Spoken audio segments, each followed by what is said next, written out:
News in today, there's a quarterback coming out of retirement, and his name is not Favre. I was surprised by this when I got the first text out of Twitter and it said quarterback coming out of retirement to go to play for the Oakland Raiders. I said, God, Favre done it again. I said at least he didn't drag it out this offseason, but it was not Favre. It No, was not it's Favre, not thank Favre. goodness. Carson Palmer has been traded hmm technically to the Oakland Raiders hmm for a 2012 and a 2013 conditional pick.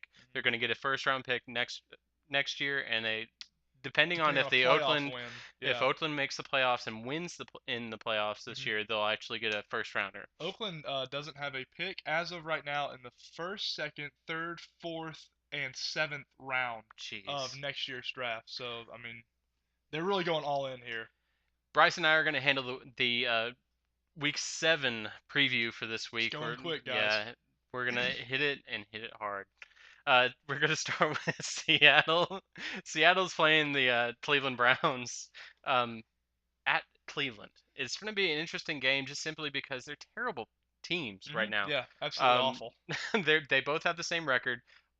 Seattle is actually 1-2 away games, hmm and believe it or not, Cleveland's 1-2 at home. Hmm. So but believe it or not, Cleveland has the fifth best defense in the National Football League right now. That's surprising. They can't score though, so it doesn't really matter how good their defense is. True. Who do you got in the game? I'm gonna have Cleveland just because they're the home team, and Seahawks are just horrible. I mean, they're both horrible, so you just have to go with the home team on this. I'm gonna have to go with Cleveland. Cleveland actually has a kind of an easy stretch coming down. They have a hard game next week with San Francisco and then Houston. But then they have St. Louis coming up, so they've got that to look forward to. Then we're going to hit on the Atlanta Falcons playing Detroit. It's probably one of the biggest matchups that you can think of right now in hmm the NFC that's going into this week. The Atlanta Falcons, one game behind Tampa Bay and New Orleans Saints right now in the NFC South. Detroit coming off that incredible loss to San Francisco. San Francisco had an outstanding week last week. They did. They certainly did. San Francisco's they had a good they shut down Calvin Johnson. First time this whole year he didn't score a touchdown. The 49ers D looked good. I'm really looking for the Falcons to continue what they did in the second half against Cam Newton and the Panthers. They really put pressure on Cam Newton in the second half. That's why you saw him. He didn't get to sit back there and knit sweaters in the second half. Ray Edwards really showed up in the second half, and I'm looking for them to carry on, just playing like they do, put pressure on Matt Stafford, and you're gonna have to double Calvin Johnson. There's no ifs, ands, or buts about it. You have to double Calvin Johnson. I believe Javid Best is going to still be having concussion symptoms. We'll monitor that later in the week, but I'm gonna have to go with the Atlanta Falcons on this one. All right, well, if you're going with the Falcons, I'm going to take the Lions. And I know that's hard for everybody to imagine, but the Lions, they're playing at home. They're coming off an embarrassing, according to what Jim Schwartz says, loss. So we're going to go with that. Houston at Tennessee this week. Mm-hmm. It's an interesting NFC South or AFC South matchup because these two teams are really good right Mm-hmm. now.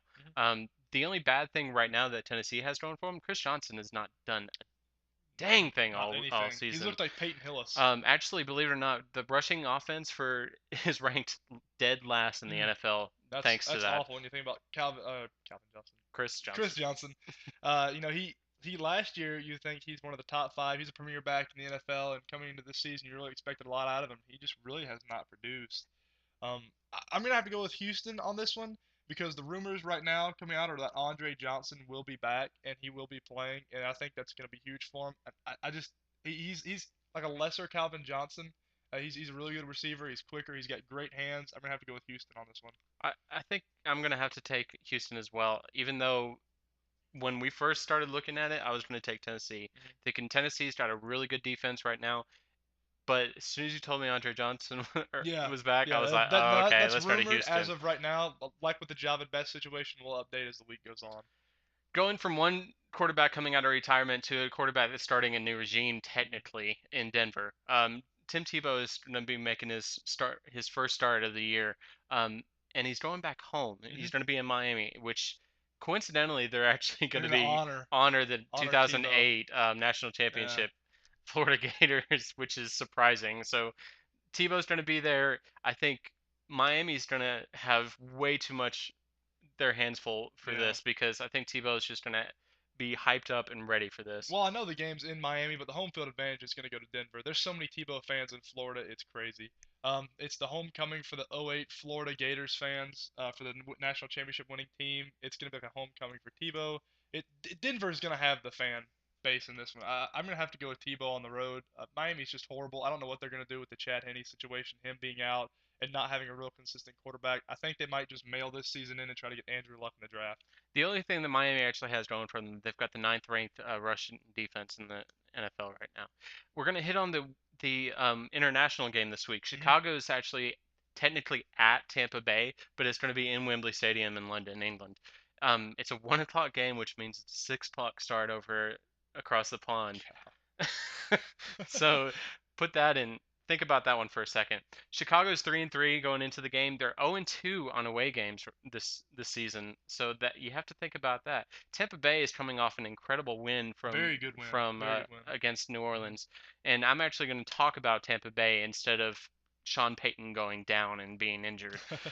Tampa Bay actually had an incredible game plan. Bryce and I were tweeting both during the games on Sunday, and I was saying, well, the Saints are penetrating the line pretty Hmm. good to where Josh Freeman's going to have a long day. 2 plays later, he throws a 70-something yard touchdown Just a pass, and I'm like, bomb. okay, and it's the momentum switched. Absolutely. Absolutely. Graham looked terrific in the first starting role since '08, uh, backing up Blunt all this year, and he's out. Graham comes in, it just doesn't miss a beat. Doesn't even look like they miss him anymore. I mean, he just came in, put up over 100 yards, looked terrific in the win.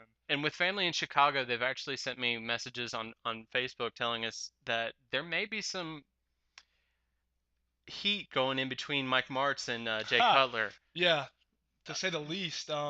If you haven't seen the video that we posted on our Facebook or our Twitter page, they had some exchanging of words during the game. A little clashing of minds. Apparently, they didn't meet in what play they wanted to call, and I don't know if this went on the whole game or if it was just one play or if this has been a whole thing boiling and brewing over the season. mhm. But they're not real happy with each other there in Chicago. Chicago and Tampa Bay both have tough stretches coming up. They both have a bye next week, but they Chicago has at Philadelphia and Detroit at home, and then Tampa Bay has a bye, and then at New Orleans, and then Houston at home. So we're moving on to San Diego. San Diego's facing the Jets in New York. You always think, and coming from me, I'm a home field advantage guy. Yep, I've read the understand. stats on it. Yeah, but San Diego's just that much better. And New York, even though they showed up last night on Hmm. Monday Night Football, but against Miami. Yeah, yeah, I was against Miami. San Diego has always been that late season team. They always find a way to make it to the playoffs. They always find a way to piece a few wins together and get into the playoffs.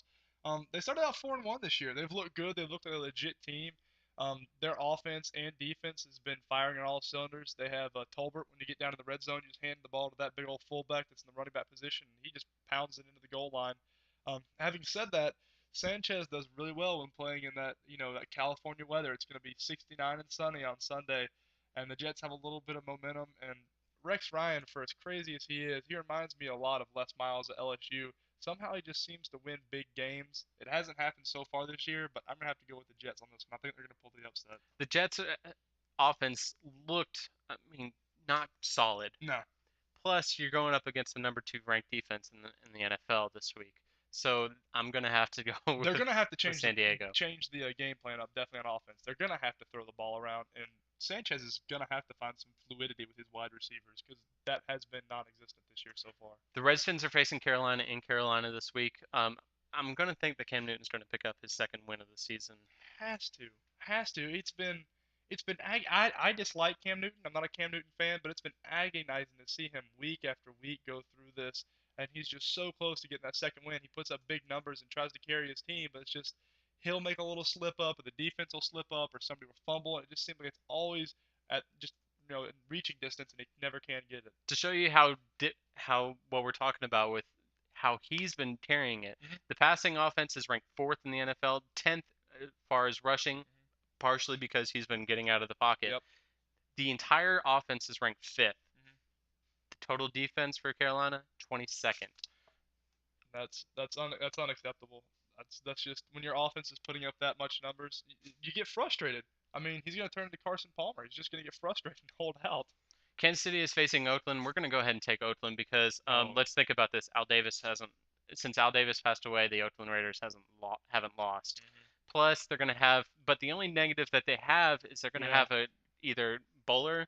under center because Carson Palmer has come out and said he's not in football shape right Yep. now. He said he's, been laying around for a few months. What do you expect? I mean, NFL is one of the most strenuous sports there is in your body. It's going to take you a little while to get into football shape, even for somebody who doesn't run around as much as Carson Palmer does. I see Bowler under center, but I don't think it matters. Oakland is very physical up front and their defensive front, and Darren McFadden is just fantastic. He really has come into his own here in the NFL. They have the second ranked rushing offense in the NFL as of right now. Pittsburgh is facing Arizona this week. Um, again, we're talking about a pretty decent team against a bad team. Yeah, Arizona's just yeah, not solid right now.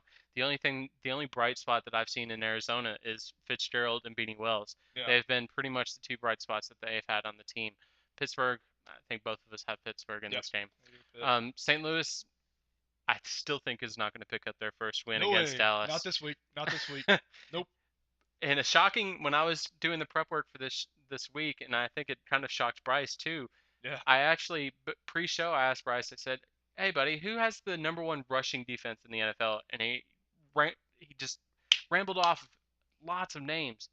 Dallas Cowboys have number one That was rushing. very surprising. Ben Jarvis Green Ellis for the Pats, he had a lot of good runs last week, and just seeing that the few, it just they don't meet the eye test. I mean, I know the stats are there, but for some reason, I don't know, they don't meet the eye test. But I'm gonna have to go with Dallas on this one, even though Tony Romo has a knack for just giving away games at very close. I don't think this one shouldn't be close. We should run away with this one. So I'm gonna go Dallas. Green Bay's facing Minnesota in Minnesota.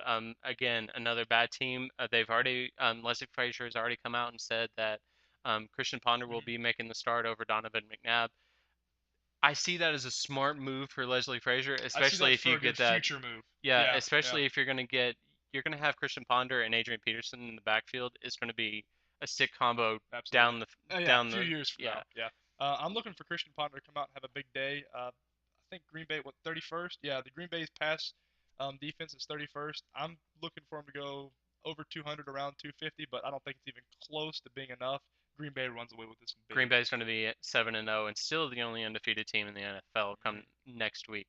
Indianapolis is facing New Orleans in New Orleans, another bad team, Similar game. Yeah, very similar.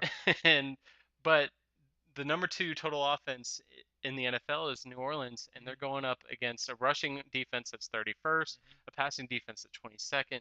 You have to think Drew Brees is going to Oh, have a he's just field gonna day. eat it up. He's gonna eat it up, and this is gonna be ugly. Saints are at home. It's a night game. They get the Superdome rocking. Colts aren't gonna have a chance. New Orleans has three games coming up at St. Louis, which should be pretty easy for New Orleans. That'll But be a then win. they have Tampa Bay at home, and then they go to Atlanta. So it's going to be a pretty interesting Hmm. stretch coming down. The Monday Night Football game, we're going to have Baltimore at Jacksonville. Hmm. Um, for some reason, pre-show, all four of us were going over, okay, here's our picks, here's our picks, here's our picks. We looked at Bryce and said, Bryce, who do you got? And all three of us, Matt, Jeremy, and I had Baltimore. And we look at Bryce, and Bryce goes, hang on. And he starts studying real quick. And I'm like, really? You're going to study this game? Baltimore has had an incredible season. They're probably one of the top five teams in the NFL. And you're going to look up this game? Well, do you know what the key to an offense is? The key to an offense is protecting the quarterback. And Baltimore didn't even come close to doing No, that last week. they I didn't. mean, I gained so much respect for Joe Flacco last week when I saw how many hits he was taking. He didn't. I don't believe he suffered many sacks, but it seemed like every single play he had a body on him, just throwing him to the ground. They're gonna have to get better pass protection, Hmm. especially in that division they are. Um, Pittsburgh has always had one of the best defenses, and they're gonna have that offensive line has to improve. I was looking to see if Jacksonville how well they were on the sacks. I think they're like 20 something in the league, so it's not even close. Baltimore wins this. We're going to take Baltimore too. And that's it for the week 7 recap. Bryce and I will be back next week, as well as Jeremy and Matt doing the recap Recap and from week 7. mhm. But as for week 7, this has been Sports Lab. I'm Billy, and this is Bryce. Thanks, guys.